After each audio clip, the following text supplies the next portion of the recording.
In 2017, the National Initiative for the Care of the Elderly issued the results of a national survey on the mistreatment of older Canadians. This survey revealed that in Canada, the prevalence of elder abuse, physical, sexual, psychological, financial, was 7.5%, representing 695,248 Canadians. This survey did not even cover instances of neglect. This video was produced to raise awareness of these hidden crimes. It also provides insight into the complexities of providing access to justice for older adults who are victimized. Finally, it provides opportunities for change and healing through restorative approaches. Well, I wish to thank Eva for asking me to participate in this project a few years ago and to now complete it. The video that you're about to watch was produced as a teaching tool to provide insight into the challenges and complexities of ensuring access to justice for victims affected by elder abuse. The role play in this video is based upon the facts of an actual case involving an elderly mother and her son. This included petty acts of theft and escalated to major embezzlement. As a result, the son breached the trust of his mother's financial power of attorney.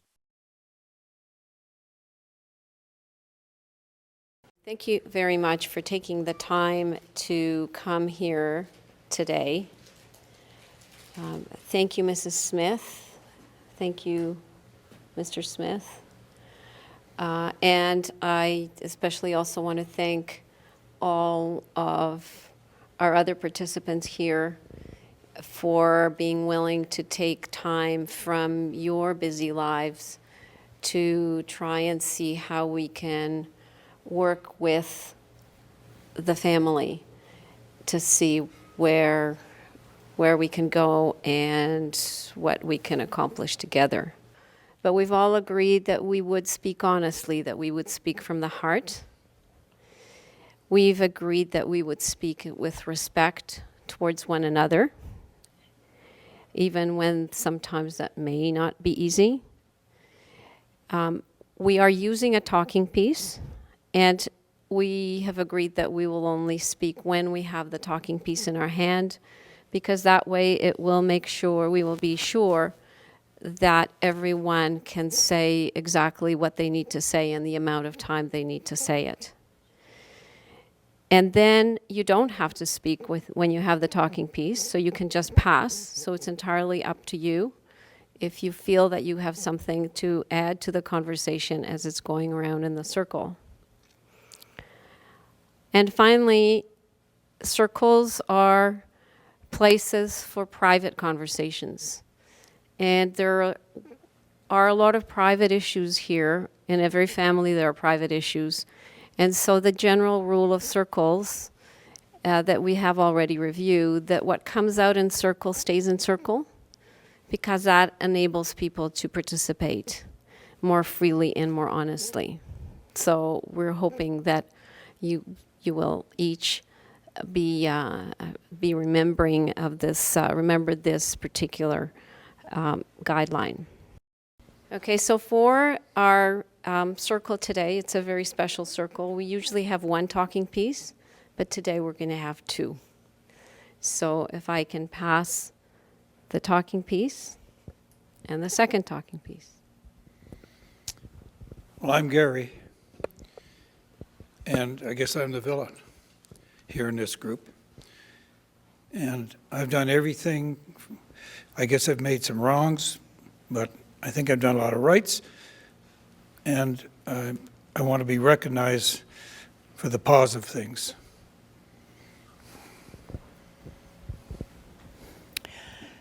I'm Mabel. I'm Gary's wife. I'm really, really surprised about the suggestion that he was stealing from his mother. I've been very worried about money, because I know he's been worried. And I've been worried about his drinking too, because it seems to me that lately Gary's been drinking a lot more, but I'm here to support him. My name is Frances, and I am Gary's sister. And I'm here to support Gary because he is a fine man. And following the inheritance of the business from our father, he ran into some financial difficulty. And I believe that that is when his drinking started. But I still support him.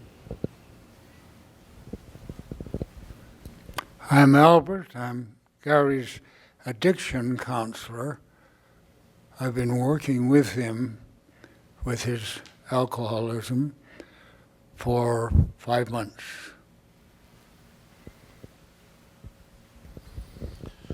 I'm Roy James. I'm the rector at St. Jude's, and I've known the Smith family for a long time, and frankly, I'm very surprised to hear that Gary's been taking money from his mother. Of course, the family hasn't been coming out to church regularly lately, but I'm here to help and here to support every member of the family to get through this situation and to come out the other end so that everyone is better in the long run. My name is Arlene, and I am a co-facilitator for this circle. I also want to thank everyone for all of the hard work leading up to this circle. Everybody has been working hard to to tell their story and try to understand the situation. And I look forward to moving ahead in a good way.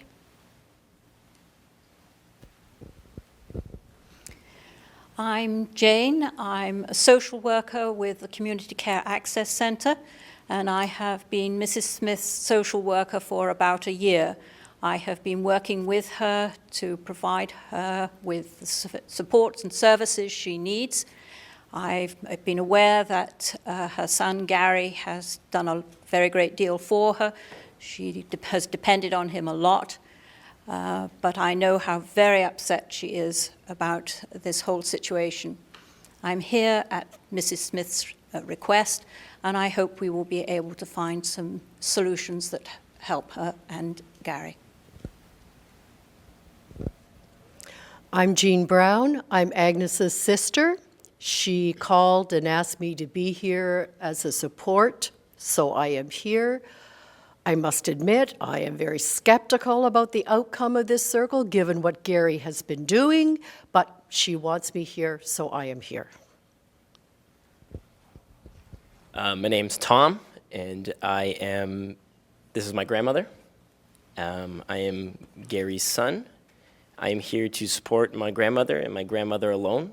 I'm not here to support Gary whatsoever, and I just want this to be resolved. I'll do anything to help my grandmother. I'm Agnes Smith, Gary's mother, and I'm here because all this money has been taken from my bank account, and Gary's been responsible. Thank you. Thank you very much. I wonder if we can do another round, and given what you've heard from everybody here in this first round, if you can give us some suggestions from your own perspective as to what we need to do to move forward, to start moving forward.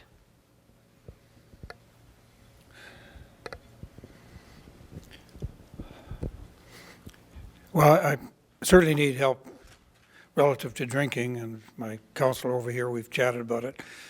Perhaps joining AA, if it's that serious. Drinking isn't the problem why this money has transpired.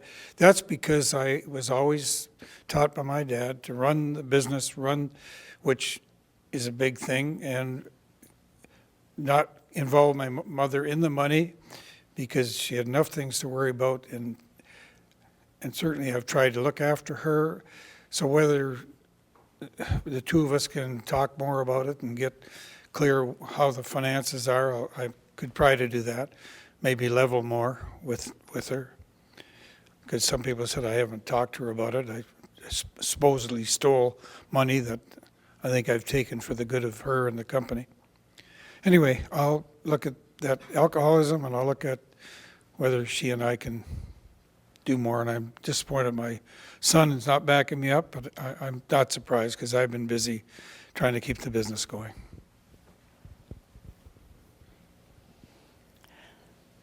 Well, I was sad to hear Tom talk like that, but I'm not surprised because we've been cut out. You've been so kind to your mother. You've done so much for her. That's why I'm so shocked about the money.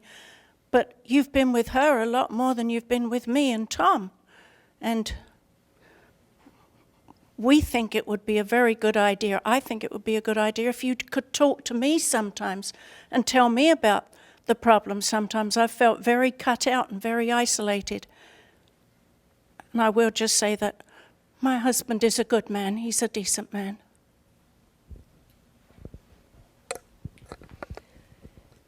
As his sister, this is the first time that I have heard about this also, and I am disappointed, Gary. But I feel that you are definitely a very good person and that you can, with our help here, turn this around.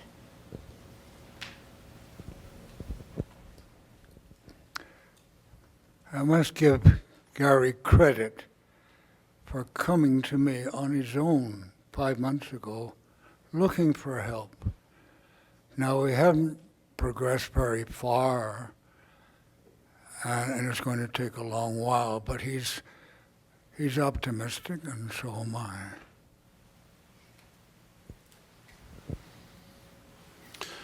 Well, you know, I think that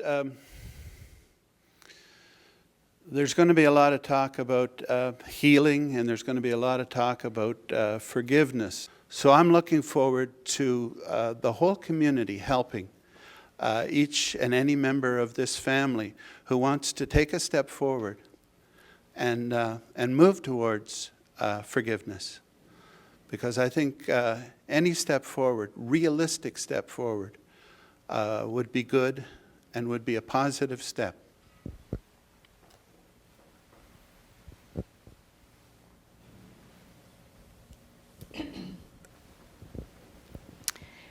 During the year or so that I have been working with Mrs. Smith, there's no question that her health has deteriorated. She is in need of much more assistance than when I first was with her. She now receives from the CCAC full hours from a personal support worker. She also is seen by a visiting nurse every other week. And she is, in addition, paying for extra personal support worker hours out of her own money. So there's no question that her needs have increased, and there has been a lot of extra work as well from Gary. He has been doing a great deal to help her. Without that, I think there's not much doubt that she would be at the least in a retirement home at this stage. My suggestion would be to lock Gary up and throw away the key. I don't know why my sister believes him when he tells him these things, but I think she'd be better off without him. Gary, how could you do this to my sister?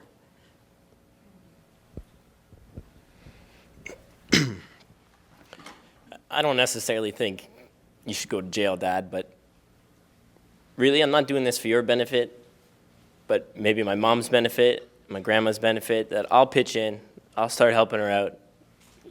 We can figure something out amongst us afterwards. I'm not too sure. You can tell me some of her chores. I can run some errands for her. I don't mind, but again, I should reiterate, I'm not doing it for you. I'm doing it for Mom, and I'm doing it for Grandma.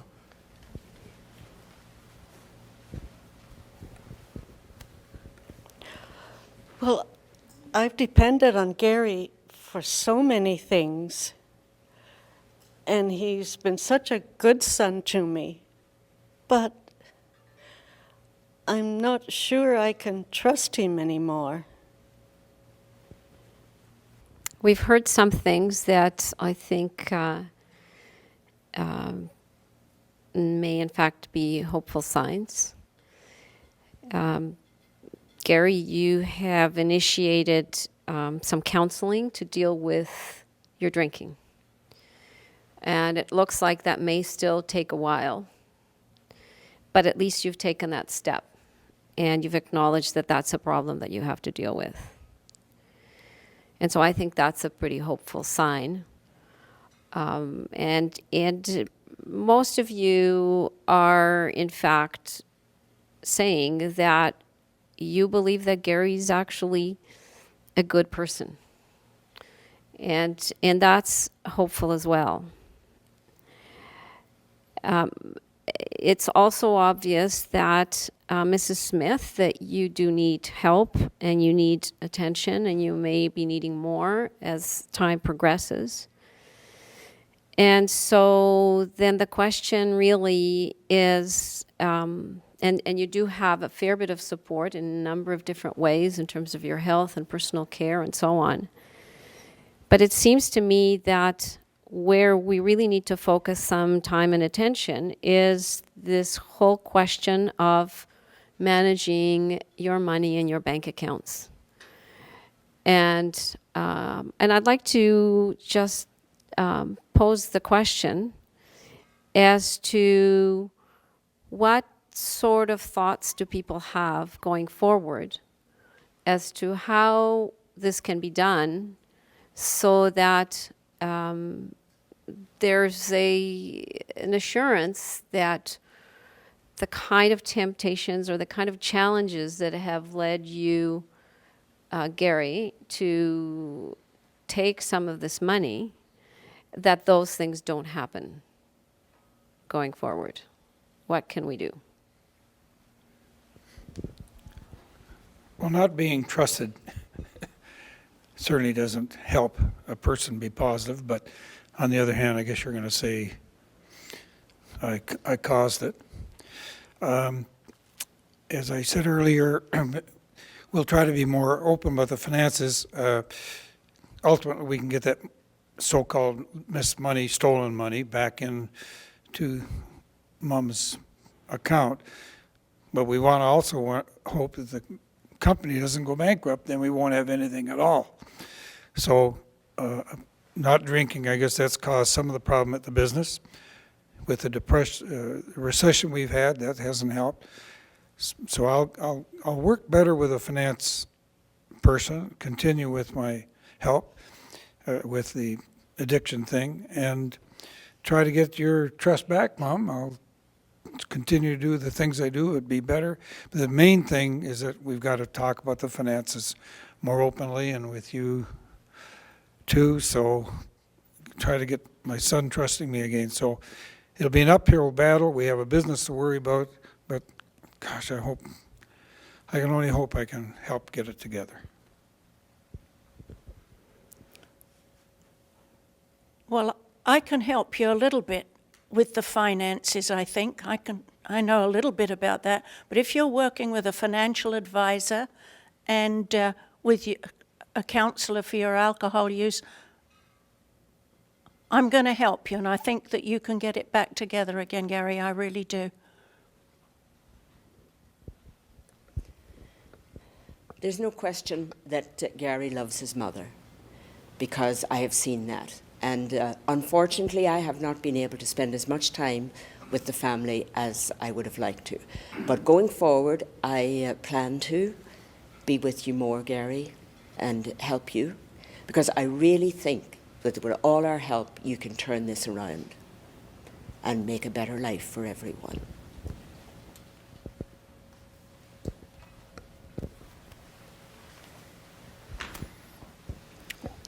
Well, Gary, you seem to have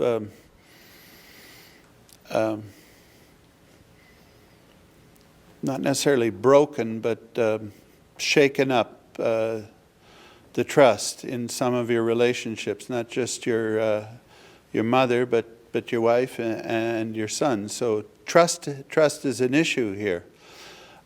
We've had a workshop at St. Jude's, and I don't think the Smith family was there. And we suggested, it came out of that workshop, that power of attorney.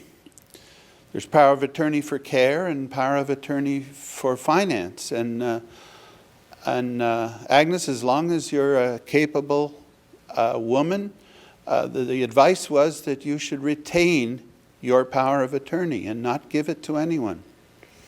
Power of attorney for care may or may not be a different matter.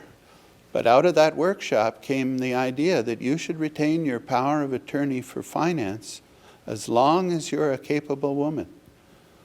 So that's a piece of advice that you missed when you missed that workshop. And I'll pass that on to you. I'd like to assure Mrs. Smith that we at the CCAC will do everything we can to continue the services to support you, and with changes in support from your family members, Tom and your sister, as well as Gary, I think you should be able to remain in your home for quite some time. But I will continue to work with you towards what you need in the future. I would have some difficulty trusting Gary in dealing with Agnes's finances after what has happened. But Agnes, if you could work, I don't know whether Tom would be prepared to take on that responsibility, or if you could work with somebody at the bank so that doesn't become a temptation or an area of distrust, then I would be prepared to support that.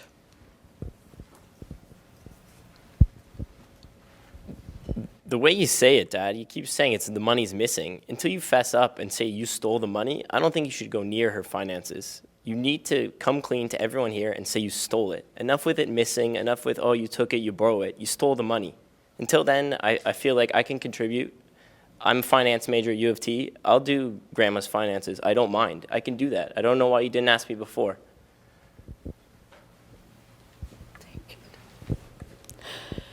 Well, I'm so glad to hear all this support, and I hope Gary will get his alcoholism straightened out, and maybe Tom should handle my finances with me, and if Gary's going to try to pay the money back, I love my son. I don't want to lose him.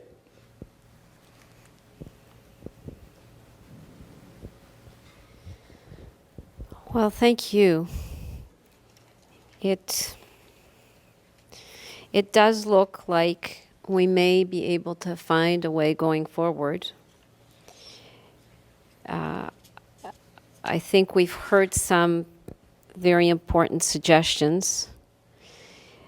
And this is all a journey. This is not a final necessarily final solution, but it looks like part of this journey could involve having Tom starting to look after the day-to-day financial issues, Gary, while you're, trying to come to terms with some of the other problems that you're dealing with. And financial advisor is a very good thing. It may be that what we should do is, I'm going to pass it around for one more round, but it may be that what we've reached a point where we could probably, each one of you and us, do some homework between now and the next time we come together. So we've had a suggestion about power of attorney, and perhaps Mrs. Smith, this is something that you might just get some more information about to become a little bit more comfortable and understand exactly what that means with respect to your financial matters. You and Tom may want to actually talk about that, and the minister as well, the pastor, to try and understand how that would work. As well as perhaps some of the rest of you have offered to provide some support in that respect. And Gary, from your point of view, you've talked about getting a financial advisor for your business. It looks like your business is really in need of your attention and some advice. And so maybe you can see whether your financial advisor can also assist in some way, and if not that person, then someone else, so that it may take you a little bit of time to try and figure out who that is. Mabel has offered to help. And your sister, so you also have some other people here who are willing to support you. So what I'm going to do is I'm just going to pass it around for one more round to see how you all see this going forward. Does this make sense? And if so, we'll adjourn, and then we'll fix another date to come back, perhaps next week, or early late this week, depending on how long it takes. Okay, we can't forget that running a business takes money, and we do have to really grab with that financial advisor. We may still have to call upon Mom's money to help support it, but that'll have to be decided between Tom and Mother and my wife and sister, because you have a piece in it, and see if we can build the business up, because that's really the answer. And we'll do our best to do it that way. It's no simple thing, though, Tom. You just don't suddenly take over the money. I have power of attorney, I'll give it up. And then that'll help build the trust, and I won't have any responsibility that way, but I will have to call upon you for help to make this business work. I just want to say I'm just so grateful for everybody's help and offers of support. It's been a terrible worry to me all through this time. Thank you so much.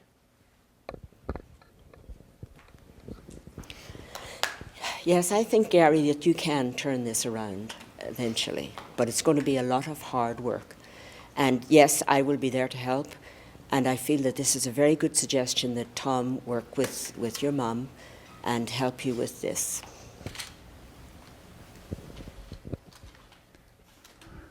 I'm quite sure that all the help that has been offered both to Gary and to Mrs. Smith will be a positive point in the alcoholism, the fight against it, because those things were causing his to turn to alcohol in the first place.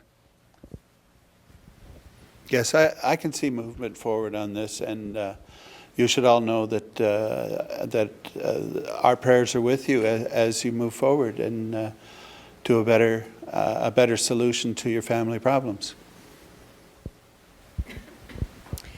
I want to thank everyone for speaking from your heart. And as Eva says, this is a journey, and I think we're just beginning. And we have a number more circles to look forward to continue to work on this. I'm very glad that this circle has helped to clarify some points and bring some resolution, I hope. This has been very difficult for Agnes, so I think if we can get a plan in place to deal with the finances, then maybe it'll make things a little easier between Agnes and Gary. I'm willing to work with you, Pop, to make that financial plan there for Grandma's sake. Again, I just want her to be happy and her to get her affairs in order. I don't have anything else to say. I just want to go home. Thank you, Mrs. Smith. Thank you, every one of you, for coming here and participating tonight. I know these things are very difficult, and but I see that there is lots of hope, that there's so much goodwill in this room for going forward. So I want to thank you again for coming together, and after we finish the circle, we can then decide what would be a good time to come back together again. Well, given the severity of this case, a sentence of imprisonment of 1 year, followed by a year of probation, constitutes, in my view, the likely outcome at trial. The son would also have been ordered to have no contact with his mother during the probationary period. At the end of the trial, the mother ended up confused, guilt-ridden, and traumatized. The son likely would not have received the addiction and mental health counseling he so badly needed while in custody. Now, contrast this to the outcome provided by a peace-building circle process, opening the door to healing and relationship restoration. As you've seen, a restorative justice approach can lead to successful outcomes in criminal matters involving elder abuse. Thank you for watching this video, and to all those who participated and supported it. In particular, I would like to thank Arlene Groh, who pioneered restorative approaches to elder abuse in the region of Waterloo. For over 2 decades, Arlene has spoken out about abuse of older adults, becoming a world-renowned expert on the topic. She has worked tirelessly to bring elder abuse to the attention of governments, corporations, healthcare professionals, and our society. Arlene has been instrumental in both raising awareness and looking for solutions to this previously invisible crisis. Thank you, Arlene. Finally, I would also like to thank Justices Glenn Haney and Frank Newbold for their support of this important cause and the need to have restorative remedies incorporated in our justice system.